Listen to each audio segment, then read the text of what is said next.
ඔබ කැමති බෙදා ගන්නද බදා ගන්නද? එතකොට ඔබේ දරුවෝ කැමති කොහොමද? සමහර වෙළඳ දැන්වීම් වලින් අපිට කියලා දෙන්නේ Tamanට ලැබුණු කෑමක් කාටවත් නොදී හැංගිලා කන්න. එහෙමත් නැතිනම් බදාගෙන කන්න. අද වෙන විට සමහර දරුවෝ හුරු වෙලා නැහැ බෙදා හදාගෙන කන්න බොන්න. Taman ළඟ තියෙන දෙයක් තවත් කෙනෙක් එක්ක බෙදා හදාගෙන පාවිච්චි කරන්න.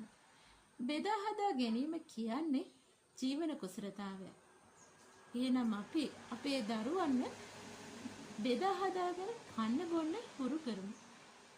ගෙදරදී නිවසට ලැබෙන චොක්ලට් එකක් තමන්ගේ නංගිට මල්ලිට අයියට අක්කට නැතිනම් අම්මට තාත්තට දීලා කන්න හුරු කරමු. පාසලේදී කෑම ගෙනාවේ නැති යාළුවෙක් හිටියොත් ඒ යාළුවත් එක්ක තමන්ගේ කෑම එක බෙදාගෙන කන්න හුරු කරමු. ඒ වගේම අපිට පුළුවන් දරුවෝ දෙන්නෙක් ඉන්නවා නම් ගෙදරක ඒ ගෙදර හැමදාම චොක්ලට් දෙකක් ගේනවනම් ඒ වෙනුවට එක චොක්ලට් එකක් ගිහින් දීලා බෙදා හදාගෙන කන්න කියලා කියන්නේ. එක දවසක් හරි මේ දේ කරලා බලන්න. ඒ වගේම Tamanට ලැබෙන පැස්ටල් පෙට්ටියක්, සෙල්ලම් බඩුවක් යාළුවෙක් එක්ක බෙදා හදාගෙන පාවිච්චි කරන්න හුරු කරමු.